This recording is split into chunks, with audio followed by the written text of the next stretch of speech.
الله وبركاته. الحمد لله نحمده ونستعينه ونستغفره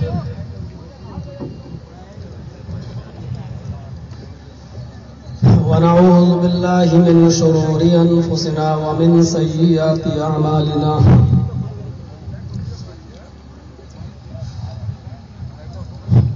من يهدي الله فلا مضل له ومن يضلله فلا هادي له.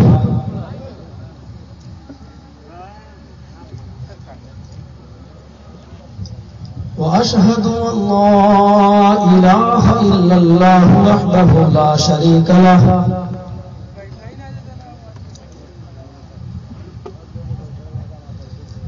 وأشهد أن محمدا عبده ورسوله.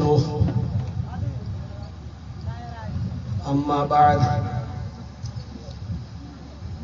فإن خير الحديث كتاب الله وخير الهدي هدي محمد صلى الله عليه وسلم وشر الأمور محدثاتها وكل محدثة بدعة وكل بدعة ضلالة وكل ضلالة في النار. أعوذ بالله من الشيطان الرجيم. بسم الله الرحمن الرحيم. لقد جاءكم رسول من أنفسكم عزيز عليه ما عنتم حريص عليكم بالمؤمنين رؤوف رحيم. وقال تعالى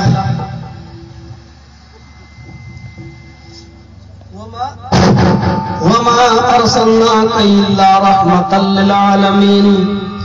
رب اشرح لي صدري ويسر لي أمري واحلل عقدة من لساني يفقهوا قولي.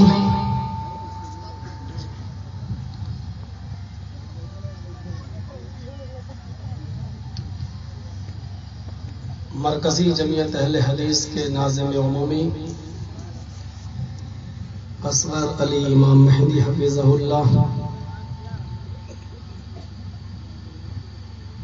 صوبائی جمعیت اہل حدیث مغربی یو پی کے ناظم اعلیٰ اور شعبہ تنظیم، مرکزی جمعیت اہل حدیث ہند کے صدر فضیلت الشیخ محمد ہارون صاحب ثناولی حفظہ اللہ، اسٹیج پر بیٹھے ہوئے دیگر معزز علماء کرام، اطراف و اکناف سے آئے ہوئے، قرب و جوار سے آئے ہوئے محترم سامعین حضرات، اور سائڈ میں ایک طرف بیٹھی ہوئی اسلامی خواتین، پیاری ماں اور بہنوں، مجھ سے پہلے آپ نے مرکزی جمعیت اہل حدیث ہند کے ناظم عمومی اصغر علی امام مہدی حفظہ اللہ سے بہت ہی قیمتی اور مفید باتیں سماعت فرمائی.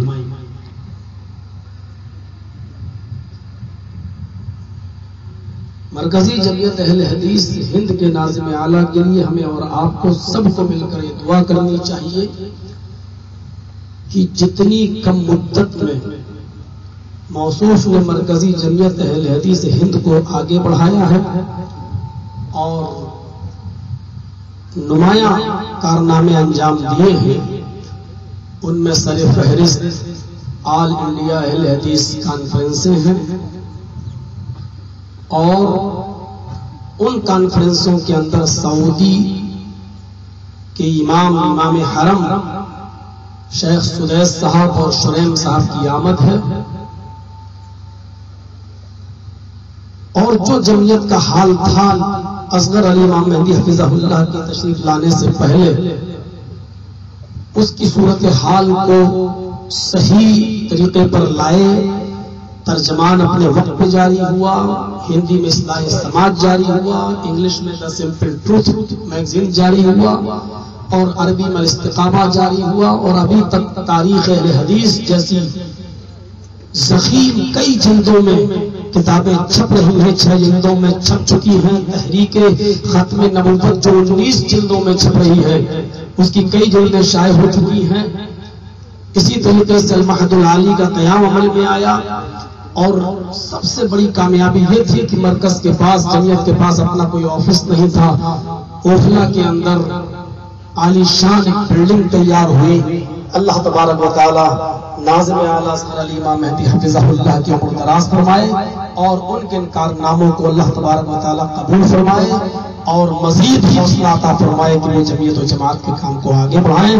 ہماری اور آپ کی سب کی دعائیں ان کے ساتھ ہونی چاہیے۔ اللہ تعالی حاسدین کے حسد سے محفوظ فرمائے، اور ان کارناموں کو دن دنیا اور رات چوگنی ترقی عطا فرمائے۔ میرے بھائیوں، مجھے یاد ہے کہ پچھلی سال جب میں یہاں آیا تھا تو 15 یا 20 منٹ ہی بول سکا تھا، اور یہ جلسہ ایک زبردست آندھی کا اور بارش کا شکار ہو گیا تھا۔ صبح جب میں گھر سے نکلا تو مجھے لگا کہ آج پھر وہی ماحول ہے۔ لکھنؤ سے آگے آنے کے بعد فیض آباد کے قریب پہنچا تو پھر بارش ہو رہی تھی۔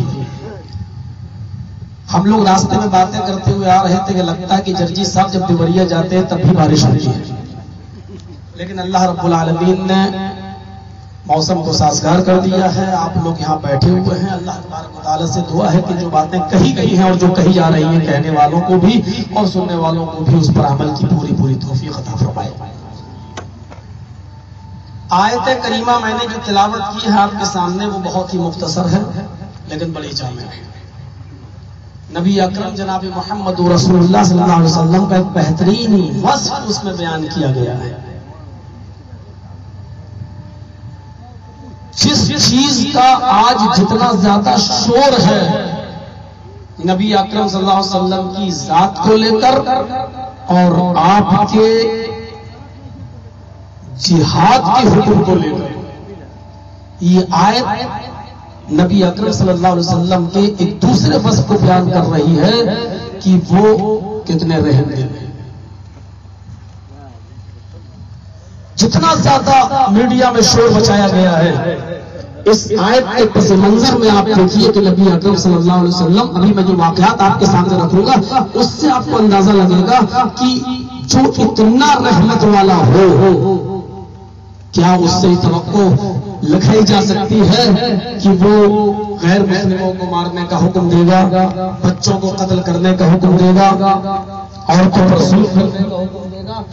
آپ اندازہ لگا سکتے ہیں ان واقعات کے روشن۔ لقد جاءکم رسول من انفسکم، لوگوں تمہارے پاس ایک ایسے رسول تشریف لائے ہیں، لوگوں تمہارے درمیان ایک ایسے پیغمبر تشریف لائے ہیں جو تمہاری جنس سے ہے، الگ نہیں۔ تم انسان ہو، وہ بھی انسان ہے۔ تم کھاتے پیتے ہو، وہ بھی کھاتے پیتے تھے۔ تم چلتے پھرتے ہو، وہ بھی چلتے پھرتے تھے۔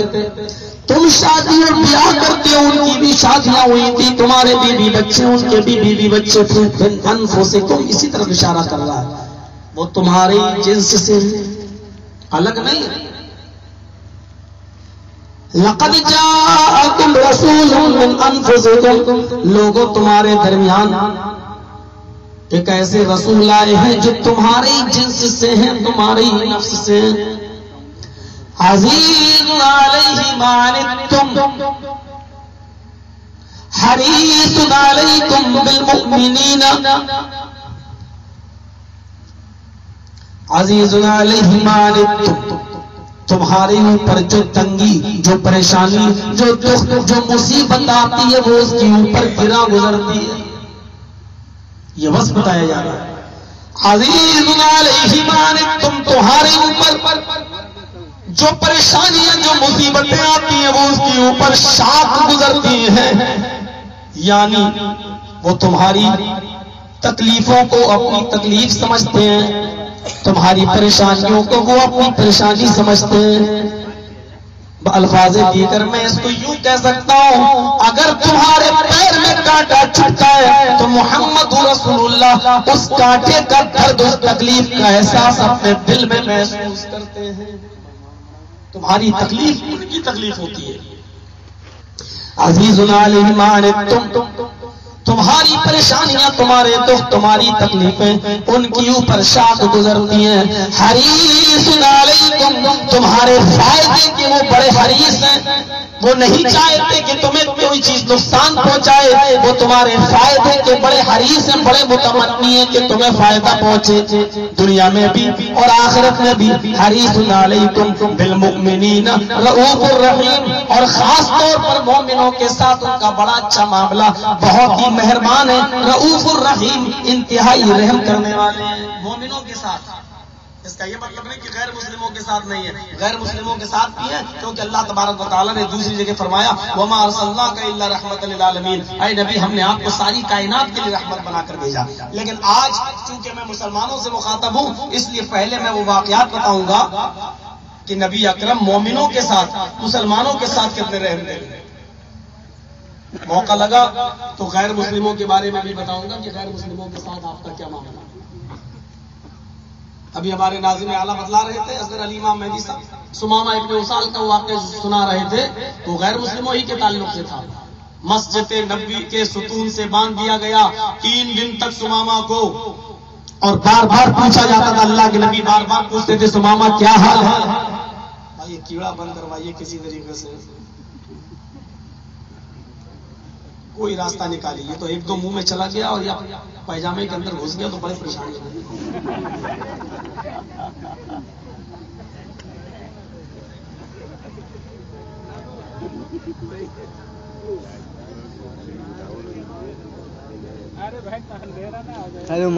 دور کریے تھوڑا سا، میں جانتا ہوں اسکرین بھی لگی ہوگی، لیکن اب کریں کیا، تھوڑا سا دیکھیے دیکھیے آ رہا ہے۔ تو پہلے مومنوں کے تعلق سے باتیں بتاؤں گا۔ بہت مہربان ہیں، جتنے اصول، جتنے قوانین وضع کیے ہیں، بنائے ہیں نبی اکرم نے، رحم ہی رحم چھلکتا ہوا نظر آتا ہے۔ آپ یہاں سے لیجیے پہلی چیز، مسواک جو آپ دیکھتے ہیں نا نماز سے پہلے جو کی جاتی ہے، بہت سے لوگ مسواک کی کتنی اہمیت ہے۔ مسواک کی اہمیت کا اندازہ آپ مسند احمد ابن حنبل کی اس روایت سے لگا سکتے ہیں کہ اللہ کے نبی کے پاس ایک طبیب آیا، ایک حکیم، اور کہنے لگا کہ اللہ کے رسول مجھے اجازت دیجئے کہ میں آپ کے شہر میں، آپ کی بستی میں رہ کر کچھ لوگوں کا علاج کروں، جو بیمار ہیں ان کا علاج کروں۔ تو آپ نے فرمایا کہ رہو، کون منع کر رہا ہے، جاؤ میری طرف سے اجازت ہے۔ وہ رہنے لگا۔ 6 مہینے کے بعد جب وہ شخص دوبارہ اللہ کے نبی کے پاس آیا اور آ کر کہنے لگا کہ اللہ کے رسول میں تو جا رہا ہوں، آپ نے کہا کسی نے تنگ کیا ہے تمہیں، کسی نے روکا ہے تمہیں، جب میں نے تم کو اجازت دے دی تو پھر تم کیوں نہیں رہتے ہو یہاں پر، لوگوں کا علاج کرو۔ تو اس نے کہا اللہ کے رسول 6 مہینے ہو گئے مجھے یہاں آئے ہوئے، 6 مہینے میں میرے پاس 6 مریض بھی نہیں آئے۔ جب مریض ہی نہیں آ رہے ہیں تو میں کیا کروں گا یہاں رہ کر، میری بھی تو روزی روٹی چلنی چاہیے، ذریعہ معاش ہونا چاہیے۔ 6 مہینے میں 6 مریض نہیں آئے۔ امام احمد اپنی مسند کے اندر نقل کرتے ہیں کہ اللہ کے نبی مسکرائے اور مسکرا کر فرمایا تم جانتے ہو میرے یہاں کے لوگ بیمار کیوں نہیں ہوتے، میرے امت کے افراد بیمار کیوں نہیں ہوتے؟ اس طبیب نے، اس حکیم نے کہا نہیں۔ آپ نے فرمایا یہ مسواک حد سے زیادہ کرتے ہیں، چلتے پھرتے لیٹتے سوتے جاگتے کھاتے پیتے، نماز میں یہ لوگ مسواک بہت زیادہ کرتے ہیں، اور مسواک کرنے کی وجہ سے ان کا پیٹ بالکل اچھا رہتا ہے، اور بیماریاں پیٹ کی خرابی سے جنم لیتی ہیں۔ جب پیٹ ہی ٹھیک رہتا ہے تو بیماریاں کہاں سے جنم لیں گی؟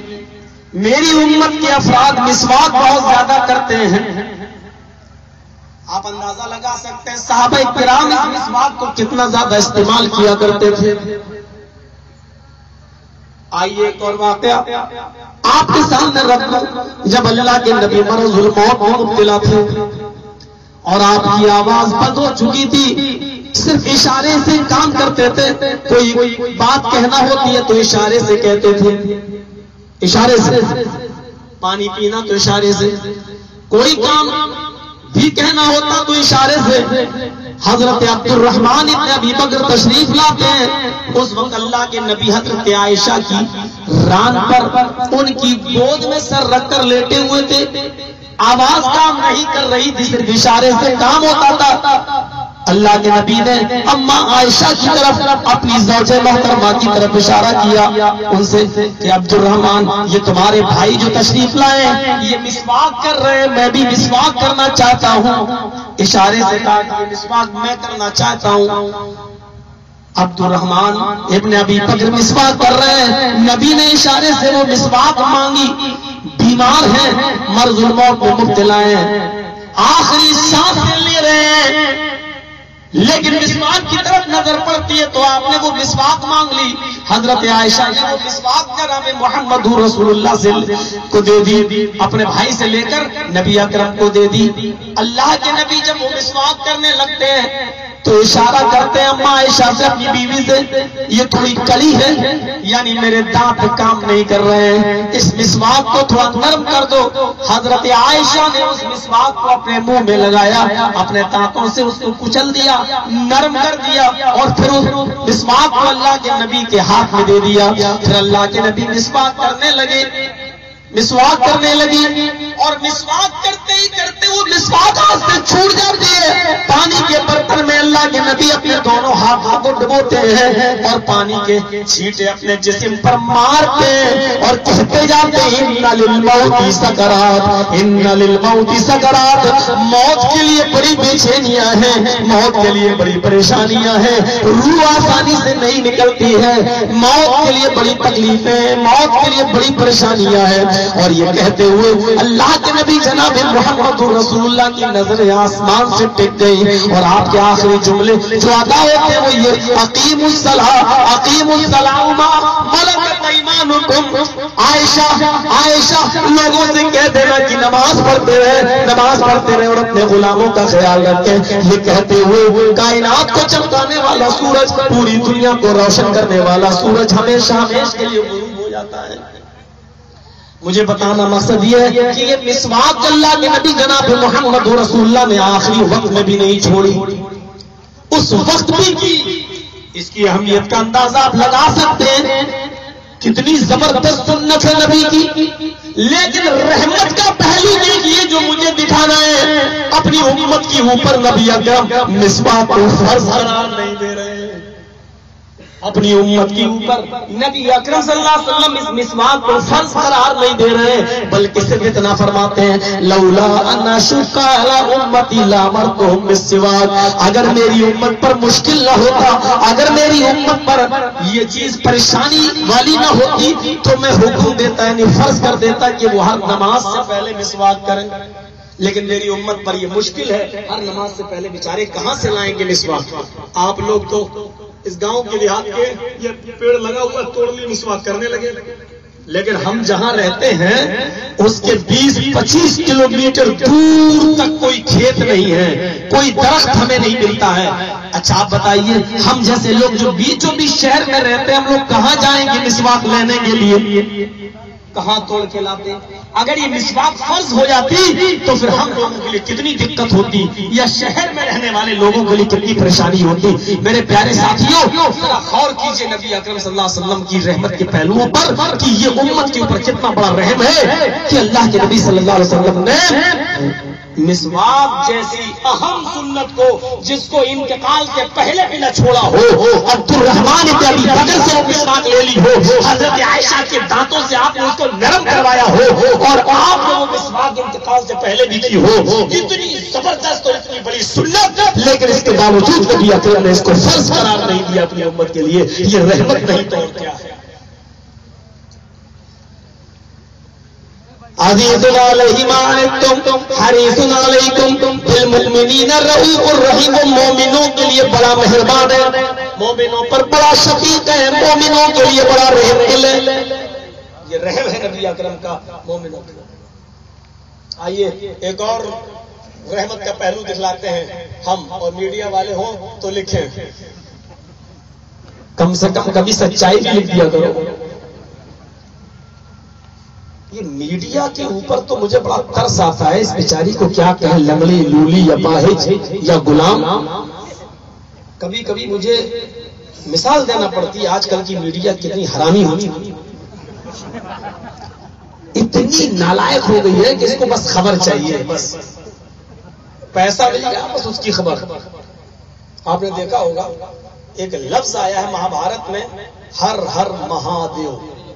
یہ مہا مانی بڑا، دیو مانی خدا، سب سے بڑا خدا، ہر مانی معاف کر دو، ہر مانی مٹا دو، ہر ہر مہادیو، ہائے میرے سب سے بڑے خدا میرے گناہوں کو مٹا دو۔ یہ ہر ہر مہادیو کا مطلب ہوتا ہے ہائے شنکر جی، مہادیو سب سے بڑا بھگوان ان کا شنکر ہے، ہائے شنکر جی میرے سارے گناہوں کو مٹا دو۔ شنکر جی سے یہ جملہ چھین کر میڈیا والوں نے مودی کو دیا، ہر ہر مودی، گھر گھر گھر مودی۔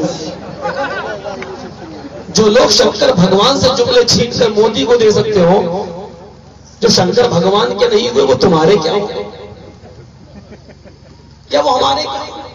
میڈیا نے ان کو وہاں تک پہنچایا۔ یہ میڈیا آج کل کی اتنی نالائق ہے، اس کی مثال ایسے سمجھ لو کہ ایک آدمی پانی میں ڈوب رہا ہے، چلا رہا بچاؤ بچاؤ، میڈیا والے وہاں پہنچ جائیں گے، بچائیں گے نہیں، وہ ڈوب رہا ہے بچاؤ بچاؤ، یہ اس کو بچائیں گے نہیں، اس کے منہ میں کیمرہ گھسیٹ کے پوچھیں گے تمہیں کیسا لگ رہا ہے، اس وقت تمہیں کیسا محسوس ہو رہا ہے، تم ڈوب رہے ہو، بتاؤ تمہیں کیسا لگ رہا ہے۔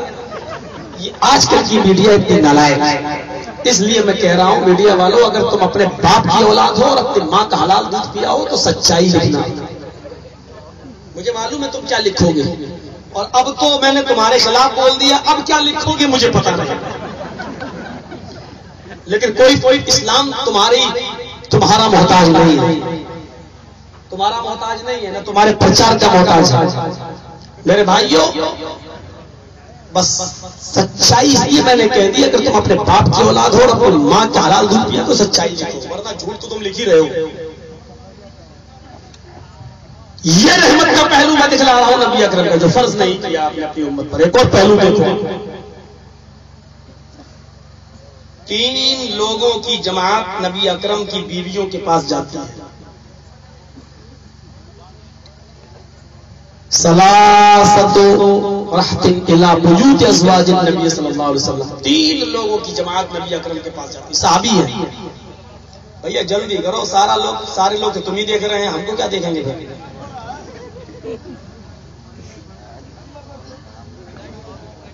جب تک کریں گے تب تک ہم آخر دعوانا کہہ دیں گے فائدہ۔ نبی اکرم صلی اللہ علیہ وسلم کی بیویوں کے پاس گئے اور اللہ کے نبی کی بیویوں سے پوچھنے لگے، یہ بتائیے کہ اللہ کے نبی عبادت کتنی کرتے تھے؟ میں رحمت کا پہلو دکھانا چاہتا ہوں۔ نبی اکرم کی بیویوں سے پوچھنے لگے وہ تینوں صحابی، نبی عبادت کتنی کرتے تھے؟ بیویوں نے بتا دیا اتنی کرتے تھے۔ سوتے کتنا تھے؟ اتنا سوتے تھے۔ روزے کتنے رکھتے تھے؟ اتنا روزہ رکھتے تھے۔ وہ عبادت کے بارے میں بتا دیا۔ اب یہ تینوں لوگ آپس میں کیا کہتے ہیں؟ کہاں نبی کہاں ہم؟ ان تینوں نے کیا کہا؟ کہاں نبی اور کہاں ہم؟ ارے اللہ کے رسول تو بخشے بخشائے ہیں، وہ تو جنت میں جائیں گے، وہ چاہے نہ کچھ نہ کرے تب بھی جنت ہی، اللہ تو ان کو جنت دے کے رہے گا۔ ہم کو نبی سے زیادہ عبادت کرنا چاہیے، ہم کو نبی سے زیادہ روزے رکھنا چاہیے۔ نبی تو جنتی ہے ہی، وہ کچھ نہ کریں تو جنت میں جائیں گے، اللہ کے نبی ہے وہ، اللہ تو ان کو جنت میں بھیجے گا، لیکن ہم کو نبی سے زیادہ عبادت کرنا چاہیے۔ تو تینوں میں سے ایک نے کہا بات تو صحیح ہے، سنو میں اب دن بھر روزہ رکھا کروں گا اور کبھی نہیں چھوڑوں گا۔ ایک نے کیا کہا؟ میں دن بھر روزہ رکھوں گا اور کبھی نہیں چھوڑوں گا، ہمیشہ روزہ رکھا کروں گا، کبھی چھوڑوں گا ہی نہیں، پیدر پہ لگاتار کبھی چھوڑوں گا ہی نہیں، روزہ ہی روزہ رکھتا رہوں گا۔ دوسرے نے کہا میں رات بھر عبادت کرتا رہوں گا اور کبھی سوؤں گا نہیں رات میں۔ آج کے بعد میں ہر رات جاگوں گا اور رات بھر اللہ کی عبادت میں لگوں گا. دن میں تم روزہ رکھو گے اور رات میں اللہ کی عبادت کروں گا.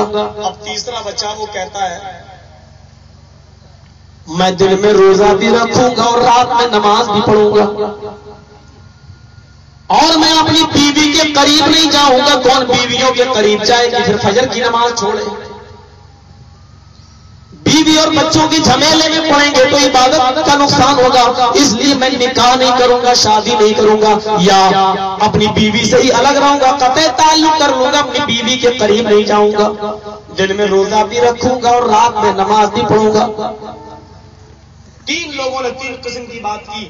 اللہ کے رسول کو جب پتا چلا, رحمت کا پہلو دیکھیے, جب نبی اکرم کو پتا چلا تو نبی اکرم صلی اللہ علیہ وسلم ان تینوں کے پاس آئے اور آپ نے پوچھا میں نے ایسا ایسا تمہارے بارے میں سنا ہے, سمعت کذا و کذا, میں نے اس طرح تمہارے بارے میں سنا ہے, کیا یہ صحیح ہے؟ پتہ یہ چلا کہ پہلے تحقیق کر لینا چاہیے, ڈائریکٹ کسی پر الزام نہیں لگانا چاہیے کہ تم نے ایسا کہا ہے. فرمایا اللہ کے نبی نے میں نے سنا ہے انتم الذی قلتم کذا و کذا, کیا تم ہی وہ تینوں لوگ جو ایسا ایسا کہہ رہے تھے, کیا تم ہی وہ لوگ جنہوں نے ایسا ایسا کہا میں دن بھر روزہ رکھوں گا, میں رات بھر نماز پڑھوں گا, میں رات میں نماز بھی پڑھوں گا, دن میں روزہ بھی رکھوں گا اور بیوی کے قریب نہیں جاؤں گا, کیا تم لوگوں نے ایسا ایسا کہا؟ صحابہ کرام بڑے سچے تھے, دل کے بڑے صاف تھے, کہنے لگے ہاں اے اللہ کے رسول ہم نے ایسا کہا ہے, ہاں ہم نے ایسا کہا ہے.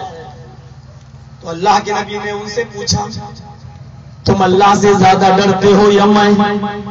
اللہ کا خوف تمہارے اندر زیادہ ہے یا میرے اندر؟ فرمایا آپ کے اندر, آپ اللہ سے زیادہ ڈرتے ہیں. تو فرمایا جب میں اللہ سے زیادہ ڈرتا ہوں, اللہ کا خوف میرے اندر زیادہ ہے, تو تم ہی بتلاؤ, تم ہی بتلاؤ.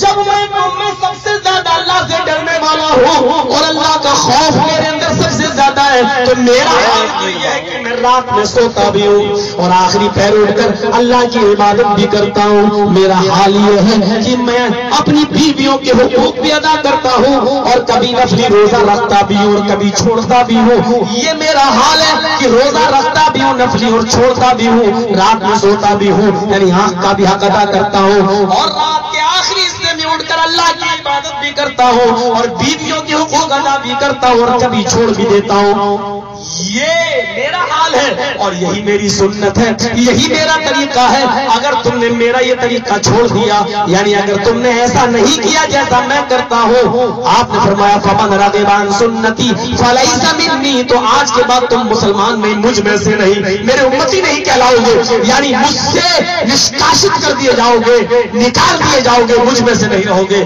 میری امت میں سے, ملت اسلامیہ میں تم نہیں رہو گے اگر تم نے میرے طریقے پر عمل نہیں کیا. میرے بھائیوں, ان تینوں لوگوں نے کوئی برا کام کرنے کے لیے تو نہیں کہا تھا, نماز پڑھنے ہی کے لیے تو کہا تھا. آج کل کی طرح تھوڑی کہا تھا. وہ کچھ لوگ بیٹھ جاتے ہیں, اونچی زمین دیکھی, تھوڑا سا اونچا, پتہ نہیں اس میں کون ہے, لوٹا سوٹا ڈنڈا مٹکا, پتہ نہیں جو نام تم نے رکھے, لوٹا بابا, سوٹا بابا, ڈنڈا بابا, مٹکا, دیکھا کوئی بیٹھ گئے اللہ اللہ اللہ اللہ کر. ان لوگوں نے عبادت کی بات کی تھی, ایک نے روزہ رکھنے کی بات کہی تھی, ایک نے نماز پڑھنے کی بات کہی تھی, ایک نے اپنی بیوی کو چھوڑ کر عبادت کی بات کی تھی. ان لوگوں نے کوئی برا کام کرنے کے لیے نہیں کہا تھا, عبادت کے لیے کہا تھا, لیکن اس کے باوجود اللہ کے نبی نے فرمایا تم میری امت میں نہیں رہو گے, ملت اسلامیہ میں نہیں رہو گے, رات بھر نماز پڑھتے رہو گے تب بھی, دن بھر روزہ رکھو گے تب بھی, بیویوں کو چھوڑ کر اللہ کی عبادت میں لگ جاؤ گے تب بھی, اس لیے کہ یہ طریقہ میرا نہیں ہے, یہ طریقہ میرا نہیں ہے. میرا طریقہ یہ ہے کہ رات میں سویا بھی کرو, آنکھ کا بھی حق ادا کرو, اپنی بیوی کا بھی حق ادا کرو اور اٹھ کر اللہ کی عبادت بھی کرو, نفلی روزے کبھی رکھ بھی لیا کرو اور کبھی چھوڑ بھی دیا کرو. یہ میرا راستہ یہ ہے, اور اگر میرے اس راستے سے آپ نے روگردانی کی تو مجھ میں سے نہیں. اگر آپ نے لوگوں کو دن بھر روزہ رکھنے سے, رات بھر نماز پڑھنے سے اور بیویوں سے الگ رہنے سے روکا ہے تو اس میں بھی رحمت کا پہلو جھلکتا ہوا نظر آتا ہے. یہ بھی امت کے لیے نبی کی رحمت نہیں تو اور کیا ہے. کتنا مہربان ہے وہ نبی ہمارے اس امت اسلامیہ پر, اپنی امت کی. ہم چنندہ عبادتیں بھی نہیں کر پاتے ہیں. اور ابھی بتلاتا ہوں میں آپ کو، ابھی آ رہا ہے. تیسرا نقشہ دیکھیے رحمت کا پہلو. یہ دو واقعات ہو گئے، ان دو واقعات میں رحمت کے پہلو چھلکتے ہوئے نظر آتے ہیں. تیسرا پہلو دیکھیے رحمت کا. نبی اکرم جناب محمد رسول اللہ صلی اللہ علیہ وسلم سفر معراج پہ جاتے ہیں. اللہ کی طرف سے جو تحفہ نبی اکرم کو ملتا ہے اس تحفے کو ہم اور آپ سب جانتے ہیں. وہ تحفہ تھا 50 وقت کی نماز. نبی اکرم کے اوپر 50 وقت کی نماز فرض کی جاتی ہے. اے نبی لے جاؤ یہ 50 وقت کی نماز کا تحفہ. امام کائنات سدرۃ المنتہا سے لوٹ کر واپس آتے ہیں. اللہ تبارک و تعالیٰ نے 50 وقت کی نماز کا تحفہ دیا، لے کر واپس آتے ہیں.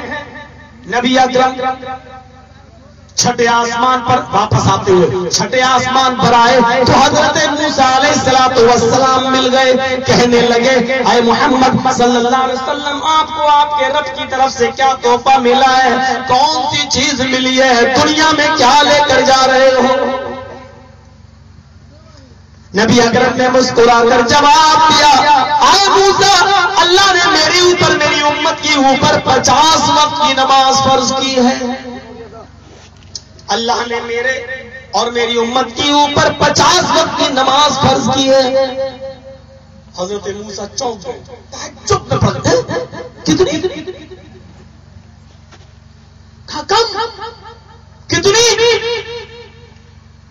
اللہ کے رسول نے اس سے کہا 50. کیوں؟ حضرت موسیٰ نے کہا اے محمد ہمارا رب بڑا مہربان ہے، دوبارہ جائیے اس کے پاس اور کم کرائیے. اللہ کے نبی نے منع کیا نہیں 50 وقت کی نماز فرض ہوئی، جا رہا ہوں میں لے کر. تب حضرت موسیٰ نے کہا سورۃ دارمی کے الفاظ دیکھیے، امام احمد نے اپنے مسند میں نقل کیا، علامہ البانی صحیح قرار دے رہے ہیں. غور کیجیے امام بخاری کی حدیث کو بخاری کے اندر لاتے ہیں. جب حضرت موسیٰ نے سوال کیا جاؤ، اللہ کے نبی نے کہا نہیں بس 50 وقت کی ٹھیک. پھر حضرت موسیٰ نے ایک اور جملہ کہا، اس جملے پر غور کیجیے اور نبی کی رحمت کا پہلو دیکھیے. اللہ کے نبی سے اب موسیٰ کہتے ہیں ان امتک لا تطیق. اے محمد صلی اللہ علیہ وسلم چاہیے 50 وقت کی نماز آپ پر آپ کی امت پر فرض ہوئی ہے، لے جائیے دنیا میں، لیکن میرا دعویٰ سنیے آپ کی امت 50 وقت کی نماز پڑھنے کی طاقت نہیں رکھتی. حدیث کے الفاظ پر غور کیجیے، ان امتک لا تطیق، آپ کی امت کے اندر 50 وقت کی نماز پڑھنے کی طاقت نہیں ہے، نہیں پڑھ پائے گی. موسیٰ علیہ السلام نے کہا مجھے تجربہ ہے، میں بھی دنیا میں رسول و نبی کی حیثیت سے جا چکا ہوں، مجھے تجربہ ہے. اے محمد میری بات مانیے، جائیے تمہارا رب بڑا مہربان ہے. جب سنا میری امت نہیں پڑھ پائے گی تو اللہ کے رسول کو رحم آ گیا. جب میری امت پڑھی نہیں پائے گی تو قیامت کے دن جہنم کے اندر چلی جائے گی، تو کیوں نہ میں اور کم کراؤں. دوبارہ جاتے ہیں اللہ رب العالمین کے پاس. معاف کیجیے گا جس کا یہ عقیدہ ہے کہ نبی اکرم نے اللہ کو دیکھا ہے وہ جھوٹا ہے، غلط ہے. حضرت عائشہ فرماتی ہیں کہ اللہ کے نبی نے اللہ کو دیکھا نہیں ہے، اور جو یہ عقیدہ رکھے کہ نبی نے اللہ کو دیکھا وہ جھوٹا ہے، وہ جھوٹا. بخاری شریف کی روایت موجود ہے اللہ کے نبی اللہ کے پاس گئے لیکن دیکھنا ثابت نہیں ہے. اللہ نے پوچھا کیوں آئے ہو محمد؟ نبی اکرم نے جواب دیا اللہ میری امت کے اندر 50 وقت کی نماز پڑھنے کی طاقت نہیں ہے، کچھ کم کر دے. کنسیشن کے لیے کنسیشن چاہتے ہو؟ جی جاؤ اے محمد 10 وقت کی نمازیں ہم نے کم کر دی ہے 40 وقت. ہاں ٹھیک ہے ہم 40 ہی لے کے چلے آ رہے ہیں. رحمت کا پہلو دیکھنا. موسیٰ نے کہا کتنی کم ہو گئی؟ کہا 10. کہا بس؟ کہا جی. کہا 40 لگتی ہے؟ کہا محمد پھر جاؤ. کہا کیوں؟ کہا ان امتک لا تطیق، آپ کی امت 40 کی بھی نہیں پڑھ پائے گی، نہیں پڑھ پائے گی. کہا نہیں. تو پھر جاؤ. کہاں؟ پھر گئے. مسند احمد کے صحیح حدیث کے الفاظ موجود ہیں، امام علامہ البانی صحیح کا حکم لگائے، پھر گئے اللہ کے رسول، اللہ نے کہا اب کیوں آئے ہو، کم تو کر دی 10، کہا اللہ اور چاہیے، اچھا جاؤ 10 اور کم کر رہا ہوں 30 وقت کی۔ موسیٰ علیہ السلام نے پھر کہا نہیں ابھی بھی زیادہ ہیں، پھر جاؤ، کہا اچھا ٹھیک ہے تم کہہ رہے تو جا رہا ہوں، پھر گئے، اللہ نے کہا کیا ہوا، کہا اور کم کر دیجئے، اچھا جاؤ 10 کی اور 10 اور کم کر دی 20۔ موسیٰ علیہ السلام نے کہا جاؤ تو تم، کہا کتنی بار جاؤ، کہا ایک بار اور جاؤ اللہ اور کم کرے، بڑا مہربان ہے وہ اپنے بندوں پر، کہا ٹھیک ہے، پھر گئے، لیکن اللہ تو جانتا ہی ہے، پھر گئے، کہا کہ کیا ہوا، کہا اور کم، کہا اچھا جاؤ 10، پھر آئے، حضرت موسیٰ نے کہا ایک بار اور جائیے، کہا اب نہیں جائیے، کہا ایک بار اور جائیے، کہا نہیں چاہیے، حضرت اب اللہ کے رسول 10 کے بعد جا ہی نہیں رہے، پھر حضرت موسیٰ نے ایک اور تجربہ بتایا، محمد میری امت 2 وقت کی نماز نہیں پڑھ سکی، آپ کی امت 10 وقت کی کہاں سے پڑھ رہی ہے، کہا آپ کی امت 2 وقت کی نہیں پڑھ پائی، کہا نہیں، تو پھر گئے، کہا اللہ موسیٰ نے کہا میری امت 2 وقت کی نہیں پڑھ پائی، آپ کی امت 10 وقت کی کہاں سے پڑھ رہی ہے، اللہ اور کم کر دے، اللہ نے کہا جاؤ محمد صلی اللہ علیہ وسلم میں نے 5 وقت کی اور کم کر دی، 5 وقت کی ٹھیک ہے جاؤ، پھر آئے، اب حضرت موسیٰ پھر کہنے لگے ایک بار اور جاؤ، کرنا اب تو جانتا کرنا جاؤ، کہا نہیں جاؤں گا، کہا محمد دیکھو تمہارے رب نے مہربانی کر کے کتنی کم کر دی ہے، کہا ٹھیک ہے 5 ہو تو گئی 50 سے، اور کتنی کم کراؤں، کہا میری امت 2 وقت کی نہیں پڑھ پائی، آپ کی امت 5 وقت کی، کہا کچھ بھی ہو میں اب نہیں جاؤں گا، کتنی کم کراؤں، موسیٰ علیہ السلام پھر بضد ہوئے، ایک بار اور جائیے، لیکن اللہ کے نبی یہاں قسم کھا گئے اور کہہ گئے اللہ کی قسم اے موسیٰ مجھے بار بار اپنے رب کے پاس جا کر نمازیں کم کرانے میں شرم آ رہی ہے، کتنی کم کراؤں، مجھے بار بار کم کرانے میں شرم آ رہی ہے، مجھے حیا آ رہی ہے، کتنی بار اپنے رب سے کہوں کہ کم کر کر، ارے 50 سے 5 کر دی، بار بار جانے میں شرم آ رہی ہے۔ جیسے یہ جملہ کا امام احمد اپنی مسند میں نقل کرتے ہیں، غیر سے آواز آتی ہے اے محمد تم مجھ سے شرما گئے، تم میری رحمت سے کیسے نا امید ہو گئے، اے محمد اگر ایک بار اور میرے پاس چلے آتے تو قسم ہے مجھے اپنے عزت و جلال کی میں اور کم کر دیتا، لیکن اب تم مجھ سے شرما گئے، جاؤ اب میں نے 5 وقت کی نمازیں فرض کر دی ہیں، اب کوئی کنسیشن نہیں ہوگا، یہ تم پر تمہاری امت کے اوپر یہ نمازیں فرض کر دی گئی۔ نوجوان سوچ رہے ہوں گے کاش ایک بار اور چلے گئے ہوتے، ہم آپ سبھی سمجھ رہے سوچ رہے ہوں گے یہاں بیٹھے ہوئے ایک بار اور چلے گئے ہوتے اللہ کے رسول تو اور 3 ٹائم کی کم ہو جاتی، 2 ہی وقت کی رہ جاتی، صبح اٹھو پڑھ لو شام کو سوتے وقت پڑھ لو بس، لیکن پھر چیز چیلنج کے ساتھ کہہ رہا ہے اگر 3 وقت کی نمازیں اور بھی کم ہو جاتی، صرف 2 وقت کی رہ جاتی، نہ پڑھنے والے 2 وقت کی بھی نہیں پڑھتے، جس کو نہیں پڑھنا ہے وہ 2 وقت کی نماز بھی نہیں پڑھتا، اور پڑھنے والے میرے بھائیوں 5 وقت کی نماز کے ساتھ ساتھ تہجد کی نماز کی بھی پابندی کر لیتے ہیں، پڑھنے والے 5 وقت کی نماز کے ساتھ ساتھ تہجد بھی پڑھ لیتے ہیں، اور نہ پڑھنے والے میرے بھائیوں 2 ٹائم تو چھوڑو جن کو نہیں پڑھنا ہے ان کو جمعہ بھی نصیب نہیں ہوتا، یہ چھوڑ دو، ایک بار اور چلے گئے ہوتے تو اچھا ہوتا، 2 وقت کی رہتی، نہیں جس کو نہیں پڑھنا ہے میرے بھائی جب وہ 2 وقت کی بھی نہیں پڑھ پاتا، پڑھنے والے 5 وقت کی نماز کے ساتھ ساتھ تہجد کی بھی پابندی کر لیتے ہیں، نہ پڑھنے والے جمعہ بھی نہیں پڑھتے، عید اور بقرعید بھی نہیں پڑھتے، میرے بھائیو یہ تو ان کی قسمت ہے، نہیں لکھا تو کوئی کیا کرے، لیکن میں اتنا بتا دوں رب کے پاس بار بار جانا اور کہنا اللہ میری امت طاقت نہیں رکھتی ہے، میری امت 50 وقت کی نہیں پڑھ پائے گی، یہ رحمت نہیں تو اور کیا ہے، اللہ میری امت 40 وقت کی نماز بھی نہیں پڑھ پائے گی، یہ رحمت نہیں ہے تو اور کیا ہے، اے اللہ میری امت 30 کی بھی نہیں پڑھ پائے گی، زیادہ ہے اور کم کر دے، یہ رحمت نہیں ہے تو اور کیا ہے، اللہ 20 کی بھی نہیں پڑھ پائے گی اور کم کر دے، یہ رحمت نہیں تو اور کیا ہے، اے اللہ 10 کی کر دے، میری امت نہیں پڑھ پائے پڑے گی. 10 کی کر دی, یہ رحمت نہیں تو اور کیا ہے؟ اللہ 10 بھی زیادہ ہے, میری امت نہیں پڑھ پائے گی. اور رہ کر فرمایا 5 کی, یہ بار بار اپنی امت کا نام سننا اور یہ سننا کہ میری امت نہیں پڑھ پائے گی. امت کا لفظ آیا, بار بار رب کے پاس گئے اور کب کرایا, یہ رحمت نہیں نبی کی تو اور کیا ہے؟ بالمؤمنین رؤوف الرحیم, وہ مومنوں کے لیے بڑا مہربان ہے. یہ تو مومنوں کے لیے بتلا رہا ہوں. کبھی غیر مسلموں کو دعوت دینا اور بٹھا لینا عیسائیوں کو اور ہندوؤں کو اپنے یہاں, اس وقت ہم نبی اکرم کی رحمت غیر مسلموں میں بتائیں گے, جانوروں کے ساتھ بتائیں گے, یہ درختوں کے ساتھ بتائیں گے, یہ چرندوں پرند اور چیونٹی اور چوٹے اور کیڑے اور مکوڑوں کے ساتھ نبی کی رحمت کیا ہے وہ بتائیں گے. اس زمین اور آسمان کے ساتھ کیا ہے وہ بتائیں گے. چاند اور سورج کے ساتھ نبی کی رحمت کیا ہے وہ بتائیں گے, کیونکہ عالم کے اندر یہ ساری چیزیں داخل ہیں. اور میرے نبی صرف مومنوں کے لیے نہیں بلکہ پوری کائنات کے لیے اور سارے عالم کے لیے رحمت بن کر آئے ہیں. یہ جارج ڈبلیو بش اور یہ اوباما نبی کی رحمت کے بارے میں کیا جانے, یہ مودی جو جھاڑو پکڑانا جانتا ہے یہ کیا جانے نبی کی رحمت کیا ہے.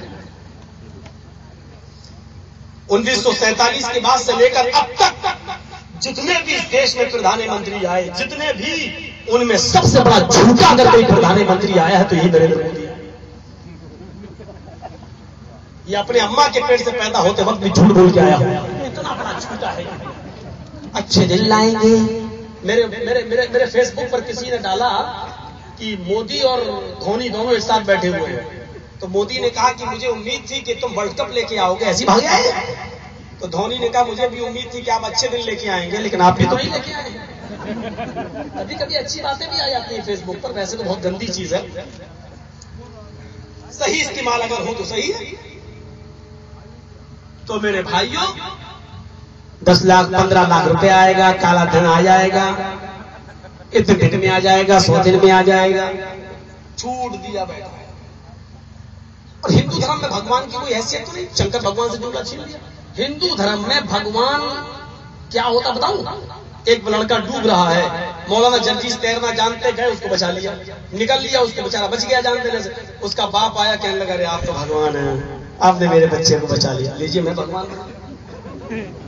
یہ ہے ہندو دھرم میں, آپ نے اس کا بچہ بچا لیا, آپ بھگوان ہو گئے.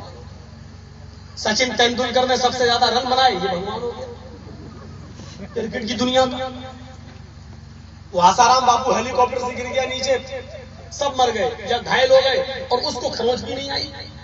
اب اسٹیج پہ گیا, کہتا میں بھگوان ہوں, دیکھیے سب زخمی ہو گئے, میں بچ گیا, میں بھگوان تھا اس لیے تو بچ گیا. پبلک تالی بجا رہی ہے. جتنے بابا کرنے والے ہوتے ہیں سمجھ لینا اتنے بڑے پاگل ہیں. جب تقریریں ہوتی ہیں کسی مولوی کی, ایک لوٹے میں ہمارے بابا نے پورا تالاب بند کر دیا اور پبلک کہتی واہ واہ واہ سبحان اللہ, سمجھ لو کہ اتنے بڑے جاہل ہیں, ان کی کھوپڑی میں کچھ نہیں بیٹھا. جب مشاعرہ ہوتا ہے اور شاعر پہلا شعر پڑھتا, پبلک واہ واہ, سمجھ لی نہیں اتنی بڑے پاگل بیٹھے ہوئے جو بابا پڑھ رہے ہیں, ان کی کھوپڑی میں شعر بیٹھا ہے. یہ واہ واہ کرنے والے جتنے ہوتے ہیں یہ صرف ظاہر ہوتی ہے, سمجھتے ہی نہیں شعر کیا ہے, کیونکہ شعر سمجھنے والا آدمی جو چپ چاپ بیٹھ کر غور کرتا کہ شاعر کہنا کیا چاہتا ہے. واہ واہ کرنے والے سمجھے پہلے مصرے میں واہ واہ واہ واہ, ایسے ہی سبحان اللہ جو کہتے ہیں ایک لوٹے میں پورا تالاب آ گیا, سبحان اللہ سمجھ لینا اتنے بڑے جائے. آسارام بابو بیٹھا اور میں بھگوان تھا تبھی تو بچ گیا, تبھی تو بچ گیا. پبلک ہے واہ واہ واہ واہ. جب جودھ پور کی پولیس نے کھینچ کے آشرم سے نکال کے جودھ پور کی جیل میں ڈالا, تب میں جودھ پور میں تھا, میں نے پوچھا بھگوان بھی کبھی جیل میں جاتا ہے؟ 22 سال کی لڑکی کے ساتھ کوئی بھگوان بھی بلاತ್ಕಾರ کرتا ہے؟ میڈیا والوں نے میرے ہی مذاق اڑایا, لو صاحب جرجی صاحب ایسا بول گئے ویسا بول گئے. ہم اگر کچھ کہتے ہیں تو میڈیا والے خود اچھالیں تو کچھ. پردے میں بولا عورتوں کا پردہ پردہ پردہ دے دیا وہاں, مولانا جرجیز کا طالبانی بیان. ارے کون سا طالبانی کام کر دیا, اپنے پردے کا ہی تو حکم دیا, وہ تو رام چندر جی بھی دیتے تھے. سب طالبانی ہو گئے کیا؟ رام کی پتنی سیتا کا چہرہ رام کے چھوٹے بھائی لکشمن نے بھی نہیں دیکھا. پڑھو اپنی رامائن والمیکی کی اور دیکھو, وہی حکم اگر اللہ کے رسول نے دے دیا کہ الحق الموت دیور سے بھی بھابھی پردہ کرے, کیونکہ دیور بھابھی کے لیے موت ہے, تو کون سا ظلم کر دیا ہے.